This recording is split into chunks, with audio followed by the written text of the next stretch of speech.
Bonjour à tous, moi très content d'être là et de commencer cette facilité HMD dans le Salon Rouge. Avec Franck, on a prévu de vous parler d'un outil d'intelligence collective et de design sprint qu'on a conçu et surtout de l'ingénierie qui est derrière, du processus qu'on a créé et pourquoi on l'a créé. C'est assez drôle parce que là, on a vu une erreur entre guillemets sur le programme de la facilité HMD où il y a un F qui est venu se glisser et le titre de notre intervention est devenu Fun outil d'IC et de design sprint. Euh, donc à l'origine, c'était un outil d'IC et de design sprint. Euh, donc ce F est assez rigolo parce qu'effectivement, cet outil, on a essayé d'y mettre une partie gamifiée, une partie de fun. Et c'est aussi quelque chose qui est revenu puisqu'on était au salon international du jeu de société à Cannes il y a 2 semaines. Et on a vraiment eu justement par rapport au jeu, cette discussion entre le jeu futile, entre parenthèses le F, puisque les jeux principalement présentés sont des jeux qui sont sans d'autres objectifs que gagner ou perdre, en général gagner, et puis s'amuser, surtout s'amuser, du fun. Donc le futile versus le jeu utile. Et donc on a essayé de créer un jeu outil utile qui s'inscrit complètement dans le cadre de la facilitation. Donc pour me présenter rapidement, donc moi je suis à l'origine, j'étais consultant en développement durable RSE, puis dans les années 2010, quand le développement durable a commencé à devenir un peu un terme repris et un petit peu dévoyé à mon goût, et on est rentré vraiment dans quelque chose qui s'appelle du greenwashing. J'ai décidé de faire un tour de France des communautés autonomes et des initiatives d'éco-villages. Suite à quoi, je me suis retrouvé 1 an plus tard à monter un projet d'éco-village. J'ai vécu du coup 5 ans en communauté. Et puis, au sortir de ça, avec ma compagne, on s'est lancé dans la facilitation d'intelligence collective et on a créé notre entreprise. Et donc aujourd'hui, depuis 5-6 ans à peu près, je suis facilitateur et formateur en intelligence et création collective. Franck, lui, vient d'un autre parcours. Il est dans l'audiovisuel à l'origine. Alors, il fait beaucoup d'accompagnement en coaching. Il est coach systémique et stratégique de l'école de Palo Alto, il est facilitateur de Théâtre Forum, et c'est lui, à l'origine, qui m'a contacté pour créer un outil au service de l'intelligence collective, avec l'idée d'abord de partir sur quelque chose qui s'apparente à du co-développement. Est-ce que tu m'entends ? Donc, on est parti de cette question qui consiste à dire, OK, la facilitation s'exerce dans quel cadre ? En général, quand on facilite, c'est autour d'un projet. Un projet, c'est quoi ? C'est une ou plusieurs idées à l'origine, avec des actions à réaliser. Pour réaliser ces idées, il faut mettre en place des actions. Et puis, une équipe pour réaliser ces actions. Et ça, c'est vraiment le champ, pour moi, de la facilitation, dans le sens où la facilitation aide à déployer des idées, à faire émerger des idées, à les mettre en action, et puis à constituer une équipe, on va dire, performante, en tout cas dans un climat relationnel sain, qui permet de travailler à la fois les idées et les actions de façon sereine et efficace. Donc, on a plusieurs phases dans un projet. On a d'abord cette phase donc liée aux idées, qui est la phase d'exploration. Puis, une fois qu'on a bien exploré tout le champ des possibles et qu'on a précisé son projet. Alors, moi, je ne l'entends pas, Franck. Si vous l'entendez, c'est bien. Une fois qu'on a bien exploré tout ce champ des possibles, on va rentrer dans une phase de préparation, où on va un petit peu organiser ces idées. On va essayer de regarder quelles sont les idées, les questions essentielles auxquelles on doit répondre, qu'est-ce qu'on doit faire pour ça, de quelles ressources on a besoin. Et puis après, on va rentrer dans la phase d'action et donc de la mise en œuvre à proprement parler pour réaliser le projet. C'est chouette que tout le monde entende Franck, parce que moi, je n'entends pas du tout Franck. Tu veux que je prenne le relais ? Donc, Ludovic, tu me confirmes bien. Normalement, il n'y a pas de souci. Apparemment, on m'entend. Bonjour. Donc, Charles m'a présenté. Oui, on t'entend bien, Franck. Ok. Parfait, merci. Donc, Charles m'a présenté, donc je suis Franck Obadiah, donc je fais plein de choses, je viens de l'audiovisuel, du storytelling et de l'approche systémique. Donc, on a eu cette idée, vraiment pour faire des projets, je voulais qu'on passe par la base un petit peu, qu'est-ce qu'un projet? Et sur l'étymologie du mot projet, on a sur l'image de jeter quelque chose en avant. Les projections, en fait, même si ça peut avoir la mauvaise presse parfois, c'est une bonne chose parce que ça nourrit le projet. En fait, je pense qu'il y a différents types de projections.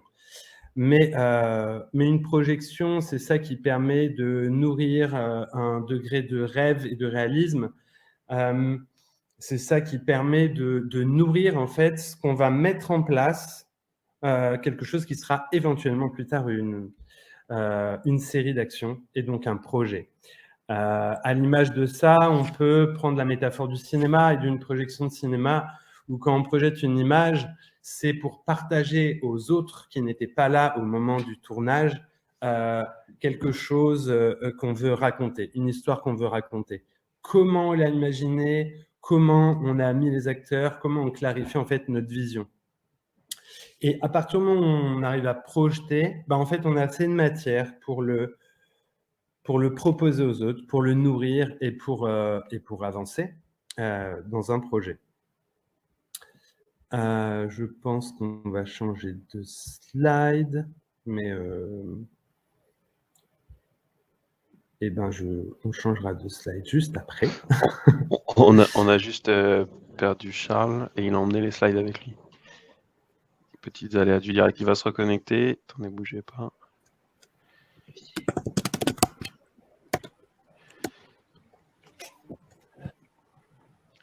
Est-ce que Charles, c'est lui qui a mené sur la slide, s'il te plaît, sur le PDF. Tu nous entends?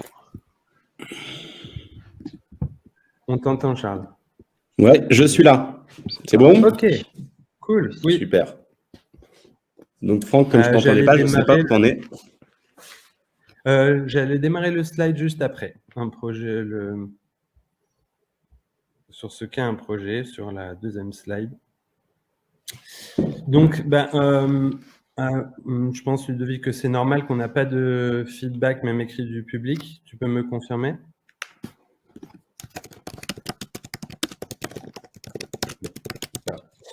Il y a Ludovic qui se reconnecte. Oui, tout est OK, hein, normalement. Vous pouvez continuer. D'accord, donc on peut... OK, parfait. Donc, un projet, c'est quoi? C'est plein de choses à la fois, mais c'est beaucoup d'échecs quand on passe à la réalisation. Pour donner des petits chiffres, pour avoir un aperçu, l'INSEE en 2020 a parlé de 850 000 créations d'entreprises. Donc évidemment, après il y a eu Covid, etc. Mais c'est les chiffres dans une situation à peu près stable qu'on pouvait avoir à ce moment-là. Le truc, c'est qu'il y a 25% de clôture dans les 2 ans pour des raisons forcément d'équipe ou de projet. Et on arrive à 50% dans les 4 ans. Donc 85%, donc 85% pour les startups.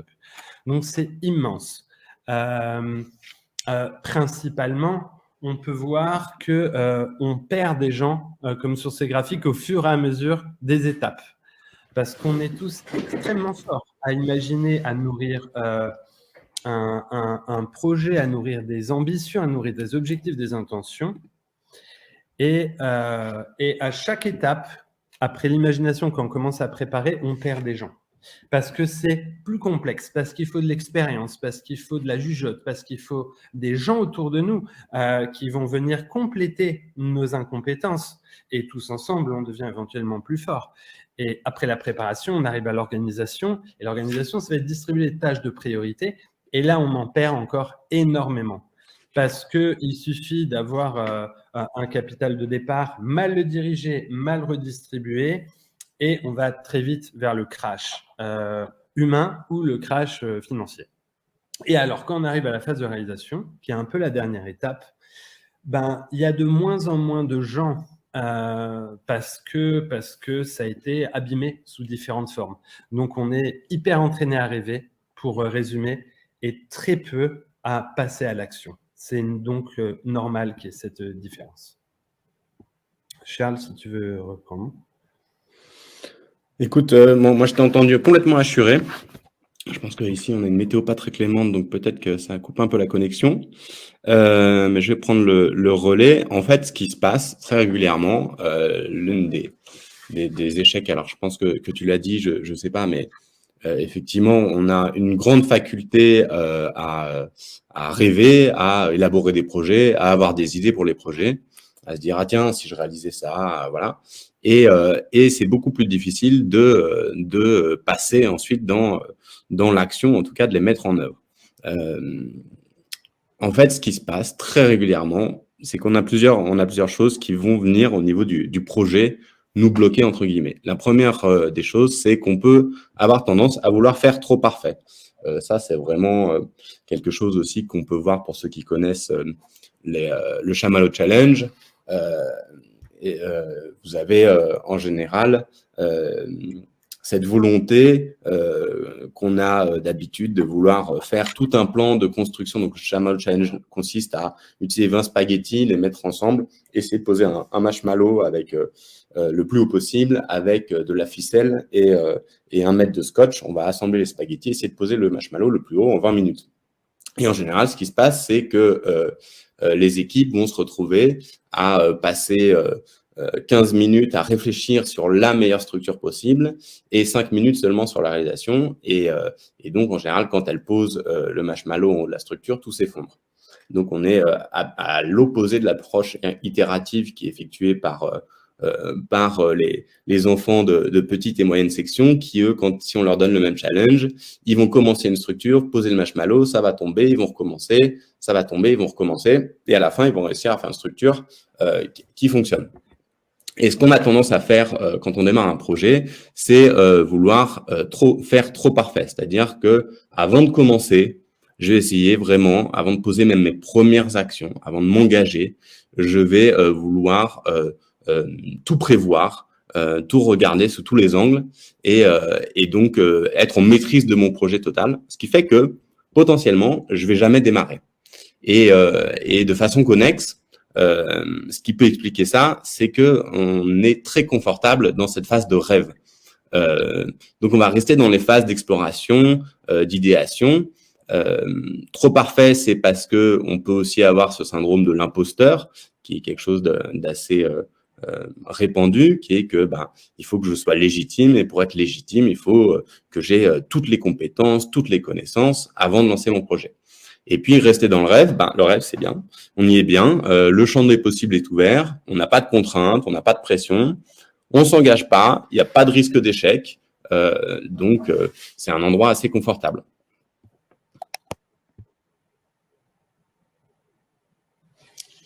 Ouais, on peut parler aussi du fait que quand on est trop parfait, en fait, ça va être extrêmement chronophage et énergivore. On va des fois développer toutes nos ressources, même plus, même celles qu'on n'a pas, pour pouvoir faire quelque chose qui est l'idéal de notre tête. En fait, c'est comme si on était parfois, si on imagine qu'on a qu'on est en différentes parts, qu'il y a notre tyran intérieur, notre tyran de l'intellect et de l'exigence qui dit non, c'est pas assez bien pour le présenter. Et en fait, ça nous tire vers le bas. Donc, on va avoir plein d'écueils, comme ces 4 positions. Donc, le trop parfait, le trop rêveur, le trop vite, en fait, qui va dans l'autre polarité, et le trop d'essais répétés.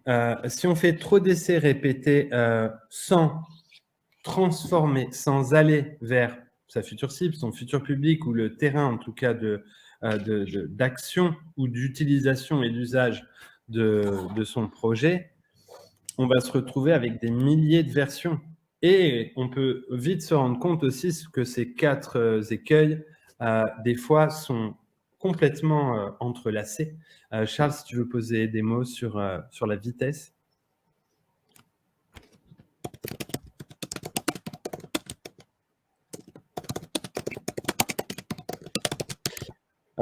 Le trop vite, en fait, ça va être de pas consulter. De pas consulter un public qui va attendre, un public ou une autre situation, qui va attendre ce besoin ou dans une création de besoin. Et du coup, on va se retrouver très coincé par l'ensemble de ces quatre écueils et par l'ensemble des imperfections, bizarrement, qu'ils vont avoir de l'autre côté, parce qu'on n'a pas consulté. Donc, pour éviter ça,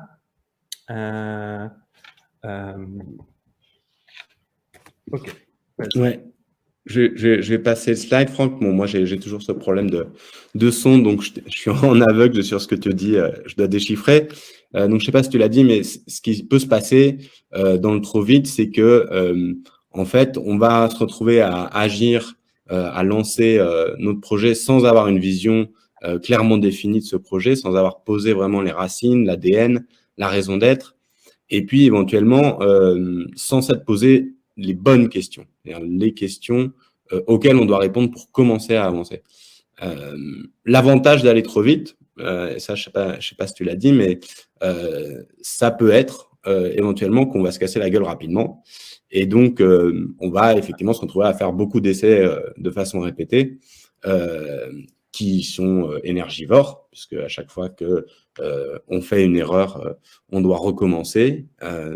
Mais au bout d'un moment, à force de faire des erreurs, on va peut-être commencer à prendre du temps et à réfléchir avant d'agir, entre guillemets.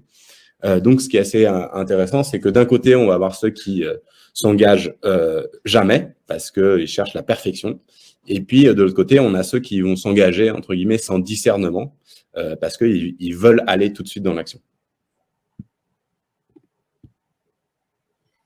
C'est là qu'on arrive au MVP.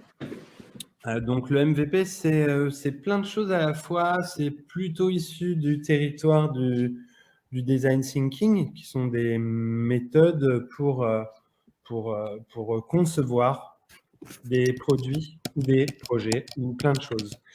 Le MVP, donc pour Minimum Viable Product, c'est le produit minimum viable, mais nous, on s'est amusé, et c'est vrai que c'est le même mot, on en profite. MVP pour le projet minimum viable marche aussi. Il y a une très belle phrase que vous pouvez lire du cofondateur LinkedIn, donc je la lis pour ceux qui n'ont pas ou ceux qui sont sur téléphone ou quoi.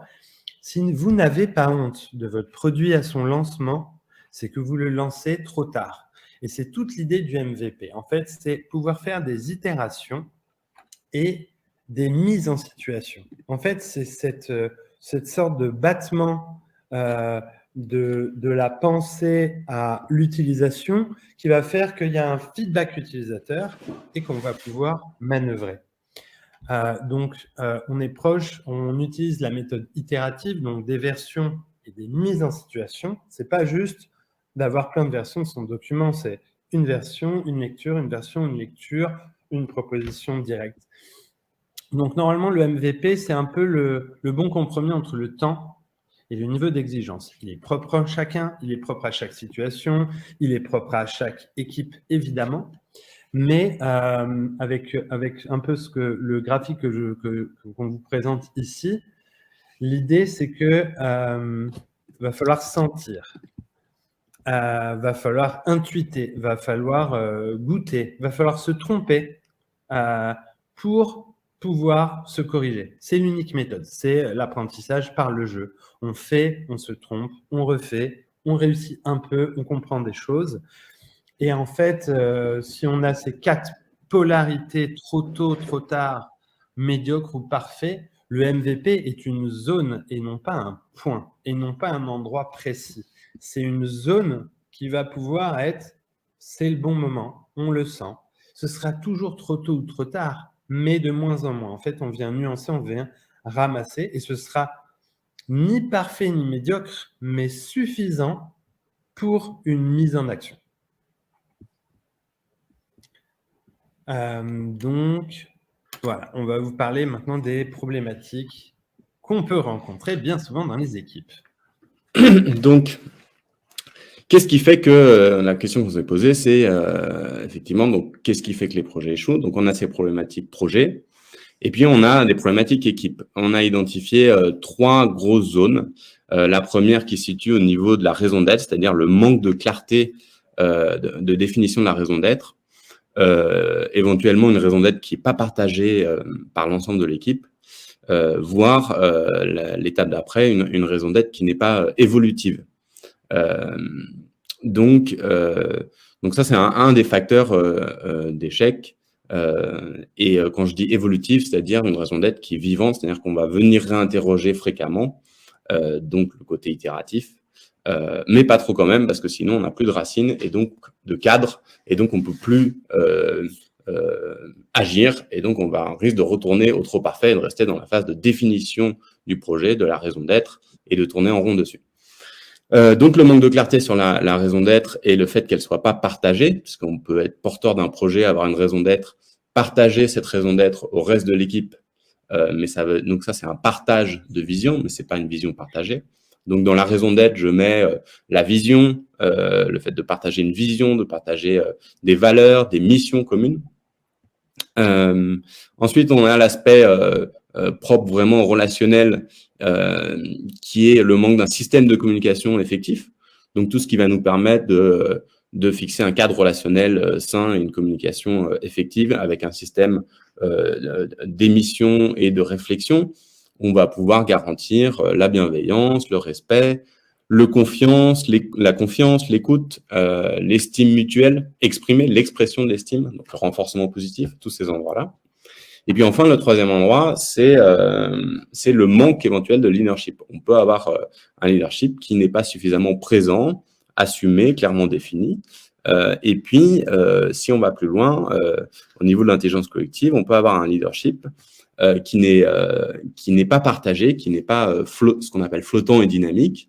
Et on se retrouve dans un leadership de poste, voire de posture, au lieu d'avoir un leadership flottant qui va être un leadership de compétences. Et donc, on va distribuer le leadership en fonction des sujets, en fonction des problématiques, selon les compétences des individus en présence. Ok, merci.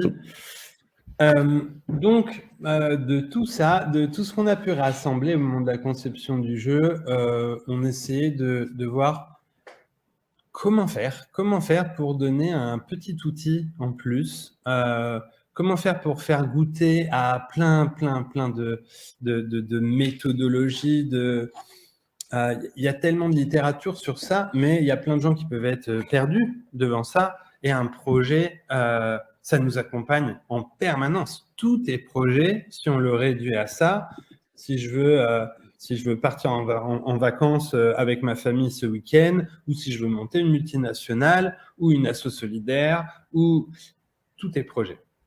Donc, on a souhaité créer un processus inspiré des choses qui existent déjà et le recombiner et voir ce qui nous fait vibrer, qu'est-ce qui semble être le processus essentiel, le plus minimaliste pour pouvoir mettre au point un projet ou une ébauche de projet. D'où le nom aussi de design sprint, qui est un mot issu du design thinking. Donc en français, ça donne le sprint de conception. Donc c'est comment on peut goûter très très vite. Donc c'est une expérience de 2 heures qu'on nous propose. Comment on peut goûter très très vite à l'équipe avec laquelle on va faire quelque chose dans un futur proche ou lointain, et au projet. Pouvoir faire descendre un peu dans la matière, passer de l'imagination de la conception à quelque chose de plus en plus concret, plus en plus concret. Donc, l'idée, c'était de créer un outil, une méthode ludique qu'on a voulu déguiser en jeu de société, parce que c'est plus fun, parce que c'est plus abordable. Et en sortie de confinement, on s'est dit, on va pas partir sur l'app tout de suite, on va partir sur un outil présentiel. On va venir stimuler la présence et le faire ensemble.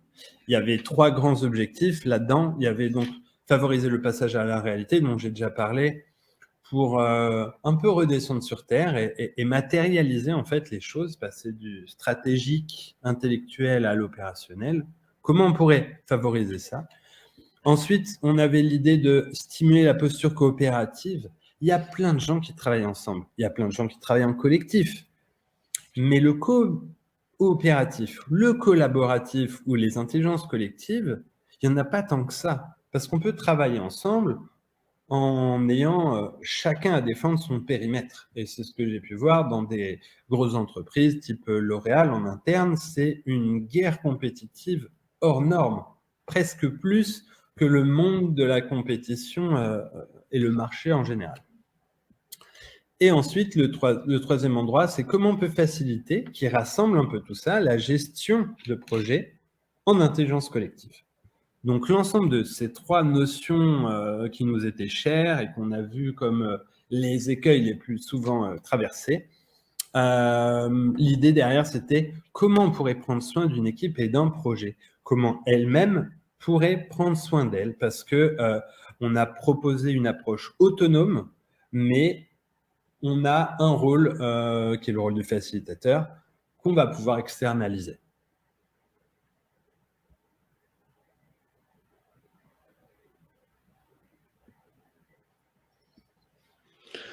Alors, à partir de là, on s'est mis à construire un processus, donc à avoir une ingénierie sur notre outil jeu.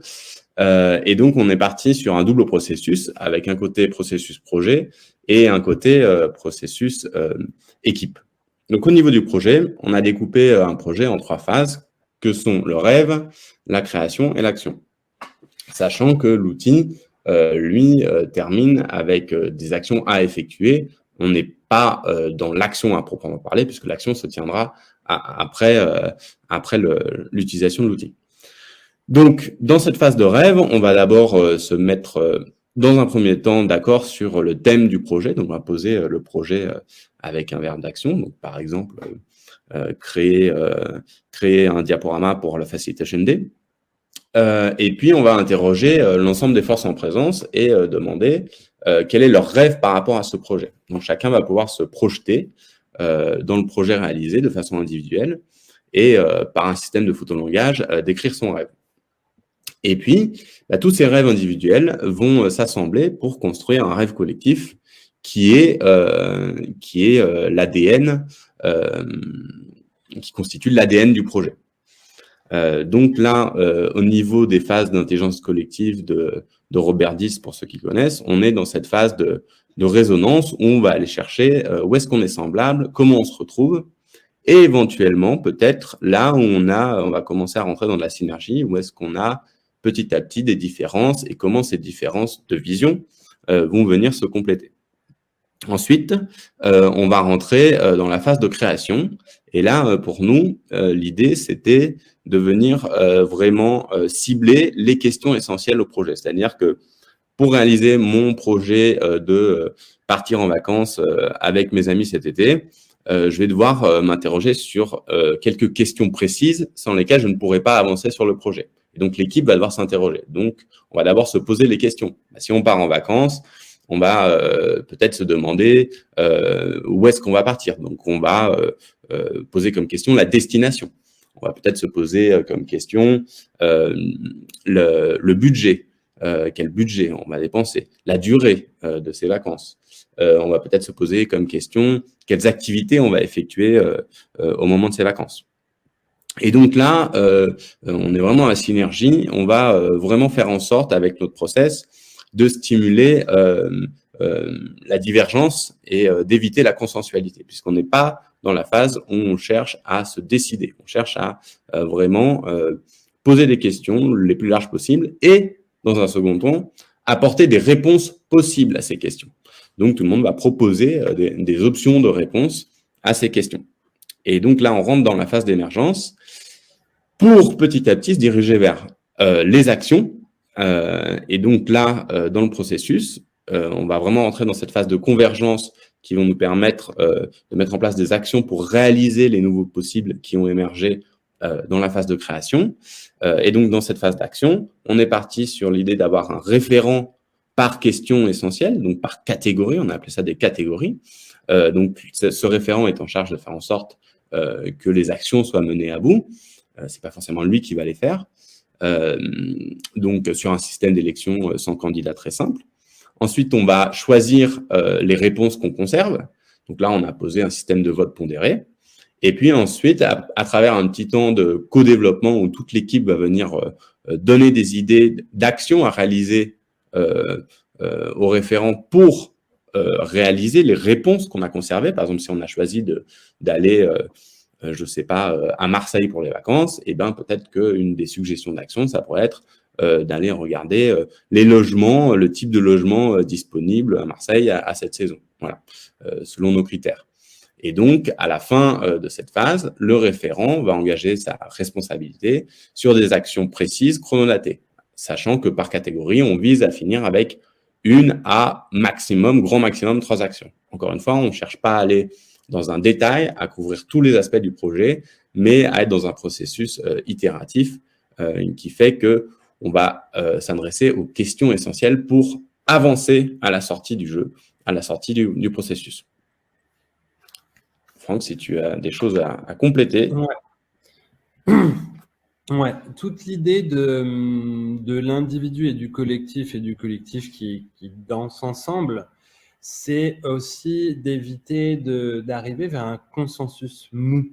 On l'a nommé mou parce que au bout d'un moment, on est en perte de motivation. Si tout le monde valide tout ce qui est dit, plus personne n'ose exprimer son individualité, sa créativité personnelle, et on se retrouve avec un projet peut-être super, mais avec plus personne de motivé.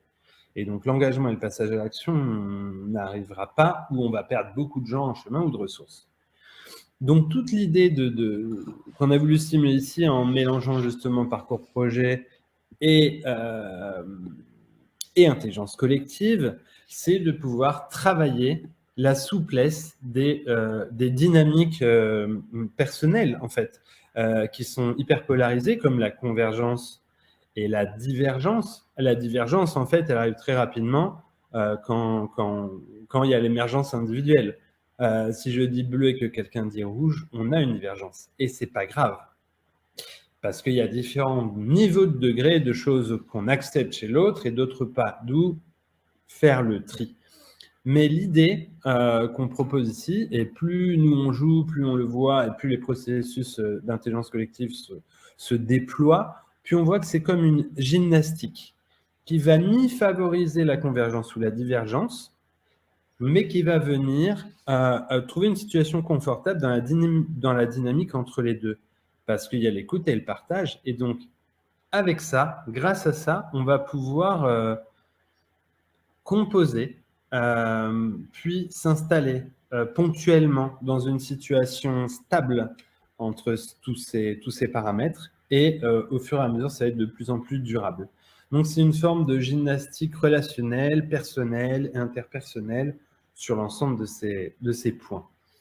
Ce qu'on a voulu mettre dans le jeu aussi, donc ces 3 phases, elles sont de 30 minutes. On est bien souvent, si on a un projet, si on ne pose pas de date, on est sur une activité et elle peut ne jamais avoir lieu. Comme je pourrais avoir envie de faire une expo en 2024 et arriver en fin 2024, ben, j'ai eu envie, il ne s'est pas passé grand-chose. Par contre, si je dis je veux faire une expo en 2024, je viens préciser, je veux exposer 12 œuvres, je veux que ce soit en juin, et je veux qu'il y ait un minimum de 500 personnes, bah en fait, dès que j'ai posé la date et les paramètres, je suis en retard, hyper naturellement. C'est évident. Il y a un petit truc, je dirais, juste en dessous du plexus solaire qui vient se coincer et qui nous met une tension et qui nous rend parfois anxieux. Donc, toute l'idée, en mettant des phases de 30 minutes et en perdant un point, parce qu'on est dans notre jeu, on l'a voulu le gamifier en mettant des points de viabilité, de -5 à +5, à chaque minute dépassée, on va perdre un point. Donc, ça met une certaine pression. On a envie de rentrer dans le projet, et puis le temps est de plus en plus présent, et c'est dur. Et en fait, naturellement, les premières parties, comme les premiers projets dans la vie, on va être contre le temps. C'est un jeu contre la montre. On est en tension. On est en état intérieur chaotique parce qu'on est vraiment engagé souvent sur des projets. Il y a des projets plus ou moins importants, mais des fois, ça nous pousse hyper fort.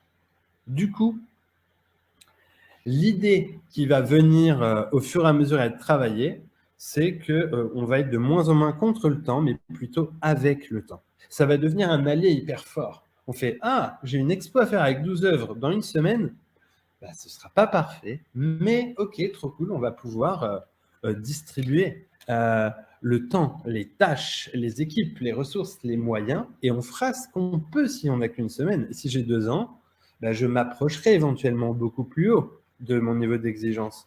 Mais l'idée, c'est qu'on démarre tous contre le temps, avec cette tension. C'est un peu notre culture aussi qui veut ça.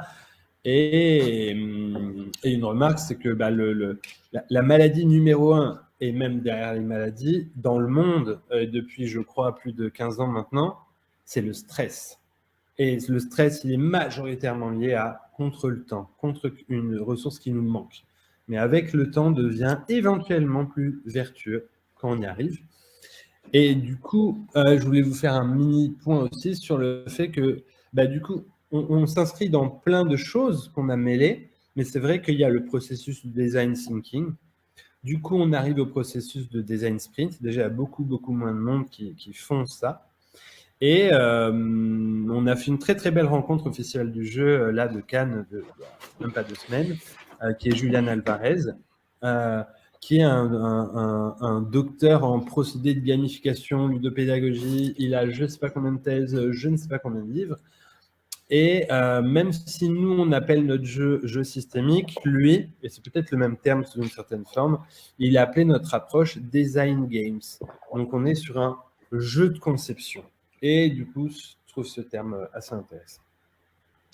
Je vais répondre. J'ai vu qu'il y a une question d'Emeline qui demande 30 minutes par phase, quel que soit le nombre, ou basé sur un nombre minimal ou maximal de personnes.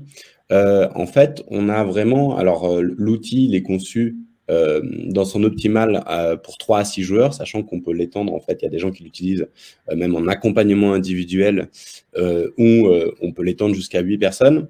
En fait, on a décidé de garder le même temps parce que en équipe, qu'on soit 3 ou 6, le temps ne change pas et on a 1 heure de réunion. Donc, si on est 6, il faut encore plus travailler sans doute notre posture pour être encore plus efficace au sein de ces 30 minutes. Donc, certes, l'avantage d'être à 6, c'est qu'on va générer beaucoup plus potentiellement d'idées, on va avoir une phase d'émergence beaucoup plus intéressante, mais tous les aspects de divergence vont devoir être traités beaucoup plus rapidement. Donc voilà pour répondre à la question d'Amélie. Complètement.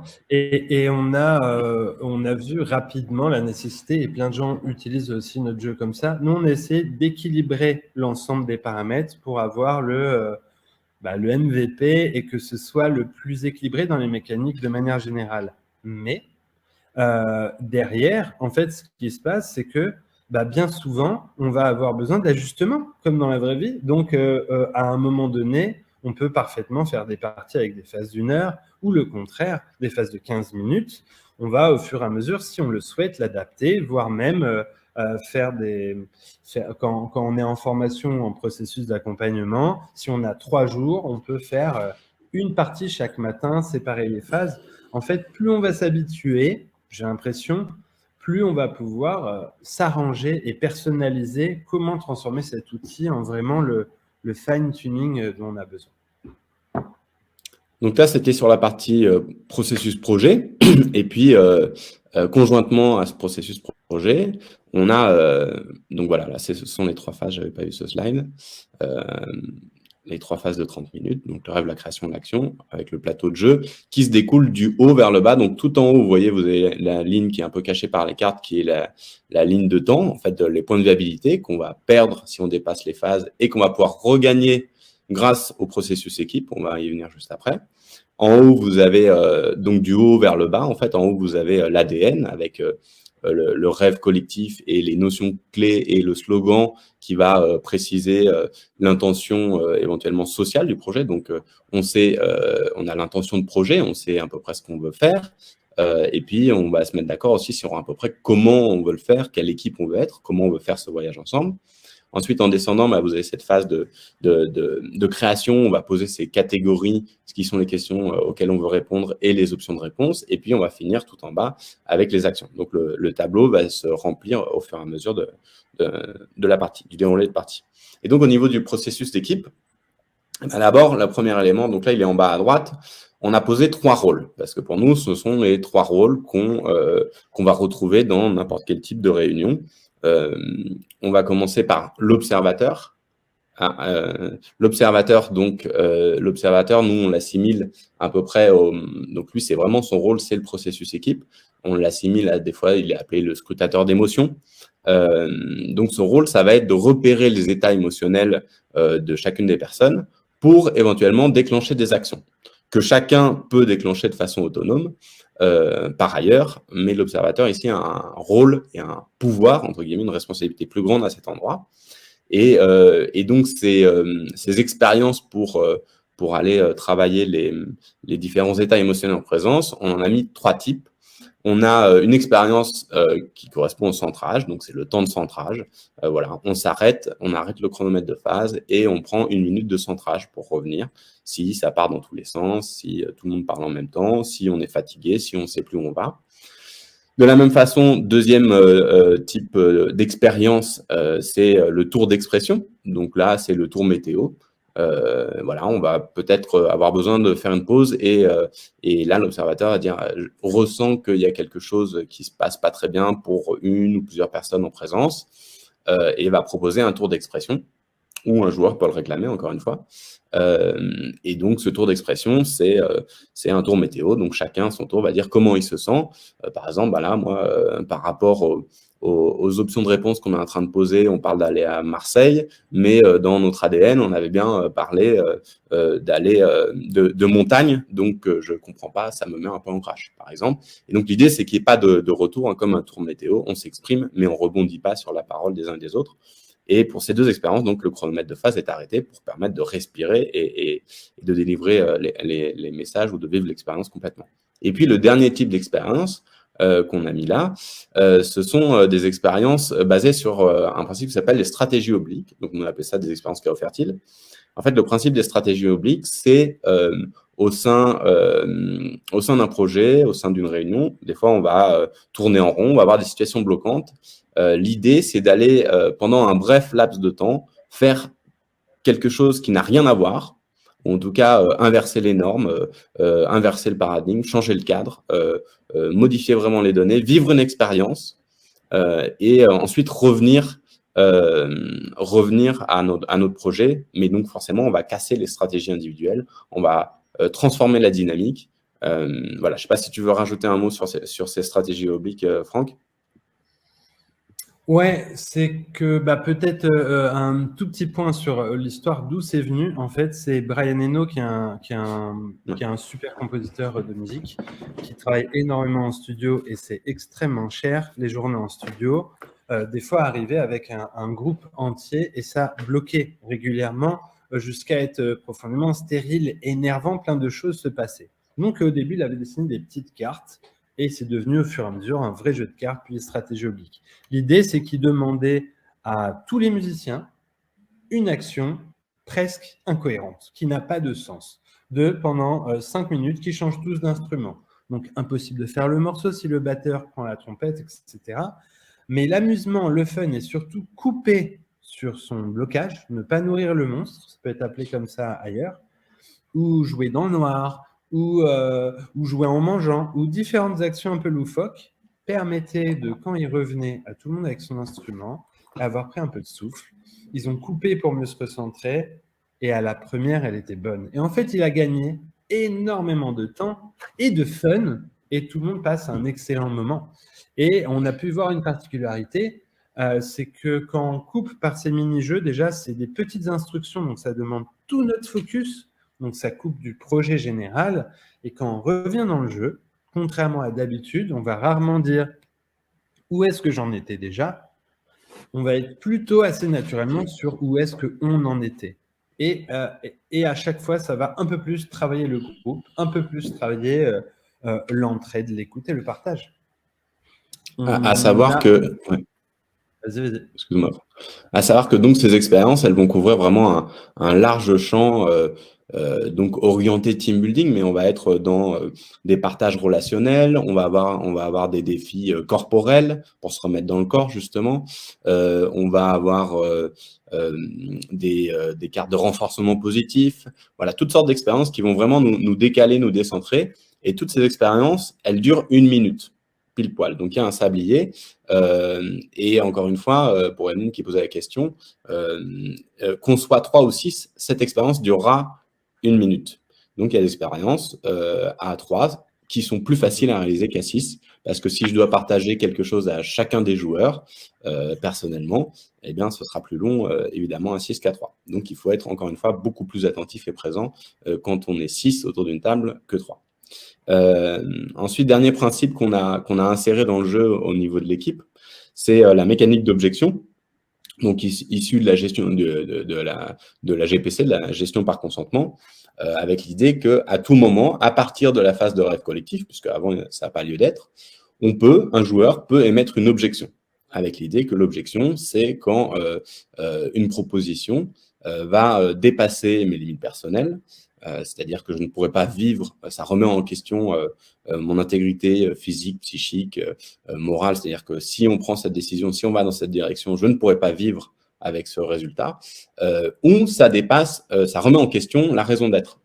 Encore une fois, comme je donnais l'exemple tout à l'heure, au niveau de l'ADN, si on a défini un rêve collectif d'aller en voyage à la montagne et qu'il y a une proposition qui sort et qui est Marseille, on pourra être légitime à poser une objection puisque cela ne correspond pas à notre raison d'être. Donc, au niveau des rôles, je reviens sur les rôles. Eh bien, on a donc cet observateur, gardien des émotions, scrutateur d'émotions. On a évidemment un script, quelqu'un qui va être en charge de d'écrire sur le plateau, parce que c'est un plateau qui est sur lequel on écrit et puis qui est effaçable.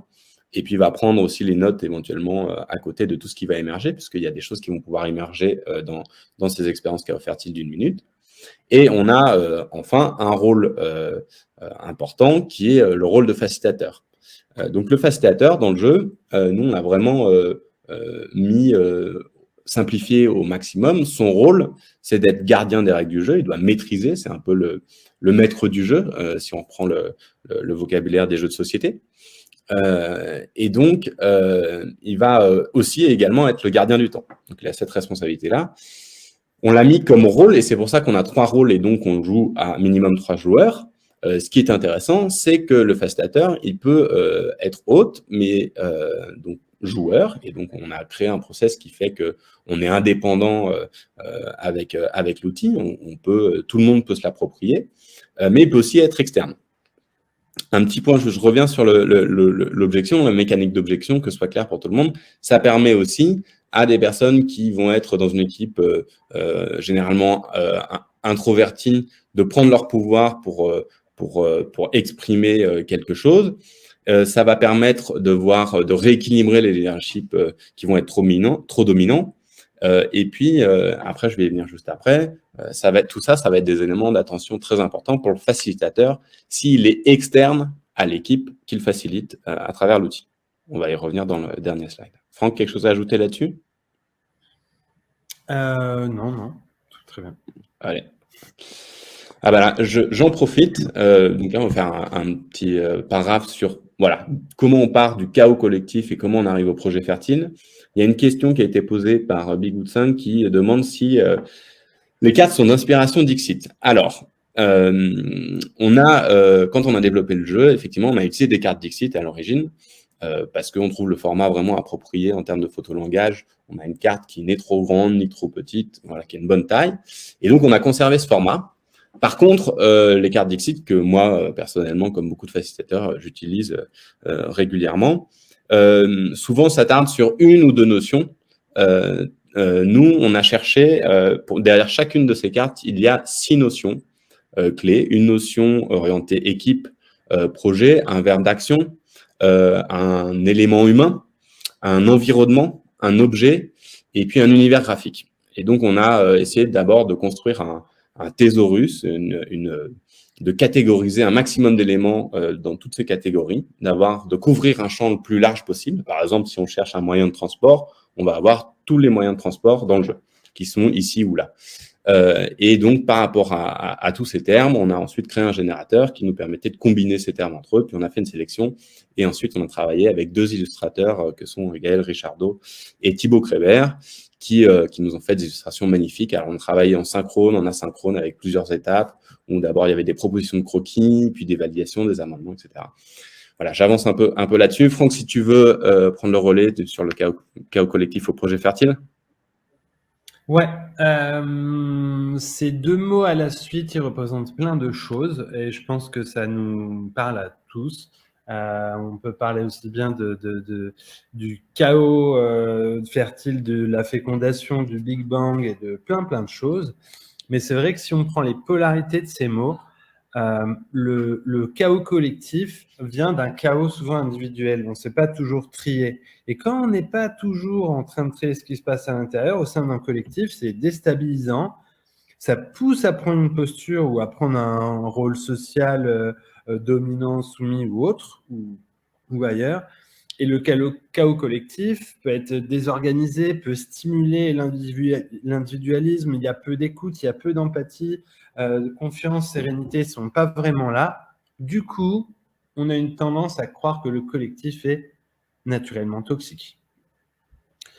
Donc, si on est dans une toxicité, l'ensemble d'un chaos collectif, on va dire, va mener à un projet stérile. Des fois, il va vraiment avoir lieu, ce projet, mais les gens ne vont pas y être connectés par qui ils sont, par leur raison d'être, par le cœur, par plein de choses. Parce qu'ils n'y mettent pas les outils, l'attention, et qu'il n'y a pas le cadre sécurisé et sécurisant minimum. De l'autre côté, le projet stérile, c'est quelque chose où rien ne bouge. C'est comme si on avait fait une feuille de route en 1950 et qu'on doit appliquer à la lettre jusqu'en 2050. On ne s'adapte pas à ce qui se passe autour. On dit « ouais, industrialisation massive » et qu'on ne s'arrête pas et que ça crée des choses en chaîne. Quand le projet est stérile aussi, ou il devient stérile, c'est quand on n'a pas de possibilité d'adaptation avec les nouvelles informations qui viennent dans le temps. Et là, on rejoint complètement la méthode agile qui a été conçue par des cybernéticiens où au moment où ils faisaient des logiciels et que la technologie avançait, ils se sont bien rendus compte qu'il y avait 2 vitesses différentes. Et si ça ne se rendait pas, ça ne se croisait pas, il y en a certains qui sont arrivés avec des logiciels qui ne servaient plus à rien parce que USB est arrivé, parce que le Bluetooth est arrivé. Et donc, à partir de là, la méthode agile permet d'avoir un objectif plus loin et d'ajuster plein de choses au milieu, voire des fois un peu de dévier de l'intention de départ, de comment c'était posé. Juste pour apporter un éclairage supplémentaire sur cette notion de chaos, il y a aussi le fait que dans les écosystèmes, on estime la part de chaos à peu près à 1/3. On a souvent tendance à croire que tout est très ordonné. Et en fait, ce chaos, comme dans les organisations, une organisation où il n'y a pas de chaos, ça peut être une organisation parfaite qui fonctionne très très bien, mais elle ne peut pas, elle n'a pas de capacité de résilience, c'est-à-dire qu'elle ne va pas pouvoir modifier son architecture pour répondre aux circonstances extérieures et aux événements. Et donc, l'idée, c'était ici venir stimuler ce chaos pour créer de la résilience dans les projets. Alors, pour conclure, parce qu'on est quand même à la Facilitation Day, une petite ouverture sur le facilitateur, puisque dans notre processus, dans notre jeu outil, on a posé un facilitateur au sein du jeu, et comme on a un aspect pédagogique et qu'on avait vraiment la volonté que ce jeu finisse dans les foyers et que chacun, petit à petit, on a inséré beaucoup de notions d'intelligence collective, s'en empare, sans faire du jargonnage. On a par exemple notre associé principal sur le jeu qui, lui, n'est pas du tout issu de ce monde-là, et qui peu à peu s'est retrouvé à animer des parties en tant que facilitateur dans le jeu, sans être du tout facilitateur à l'origine, et qui, à force d'animer des parties en tant que facilitateur dans le jeu, a peu à peu développé sa posture de facilitateur. Donc ça, c'est la partie pédagogique. Maintenant, pour dire, quand on est facilitateur externe, si on utilise le jeu pour accompagner des équipes, on peut On peut avoir différents types de postures de facilitateurs. Déjà, on va tous être facilitateurs en fonction de nos couleurs spécifiques. Mais en tout cas, on va pouvoir partir d'un facilitateur qui est vraiment dans la posture basse. Donc, de toute façon, il va rester sur une posture basse qu'on soit d'un côté ou de l'autre. Mais on va dire observateur neutre dans le sens où il va vraiment très peu intervenir. Il va juste être gardien des règles, gardien du temps, faire en sorte que ça se déroule bien, mais il va pas challenger l'équipe, il va pas chercher à intervenir, que ce soit au niveau du projet ou au niveau de l'équipe. Là, le but du facilitateur, ça va être d'observer, de faire le déroulé de la partie et ensuite de débriefer pour construire derrière éventuellement un processus de formation, d'intervention et aller plus loin.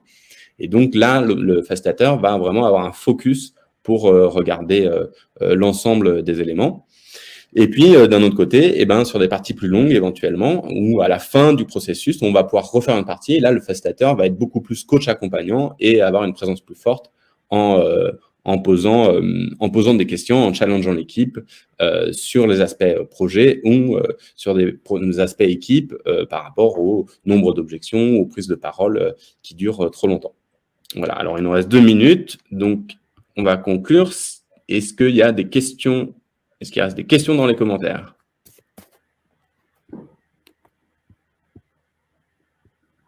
Non, je crois qu'on est bon alors.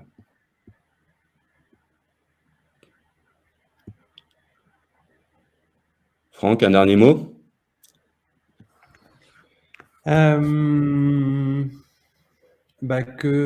Qu'on est hyper content de voir ce jeu se diffuser parce que je crois que c'est bien pour Charles que pour moi, c'est hyper connecté à une intention de créer un futur souhaitable. Et on danse vraiment avec l'idée que d'un côté, la boîte part en autonomie, la boîte de jeu, et crée des gens qui découvrent en ouvrant la boîte qu'est-ce que c'est l'intelligence collective, comment ça danse, qu'est-ce que c'est des cartes images. Donc c'est immense et c'est un grand plaisir. Et de l'autre côté, on a de plus en plus de facilitateurs justement qui l'utilisent comme outil ponctuel ou régulier et qui nous envoient des feedbacks, des manières de l'utiliser, des hackings incroyables et dont on est hyper friand quand ça revient à nous, de comment et dans quel cadre ils l'ont utilisé avec quel type de population. Et du résultat derrière, du résultat humain et du résultat de comment sont traversées les aventures projets. Donc on est ravis et enchantés. Et on vous souhaite beaucoup de chaos fertile.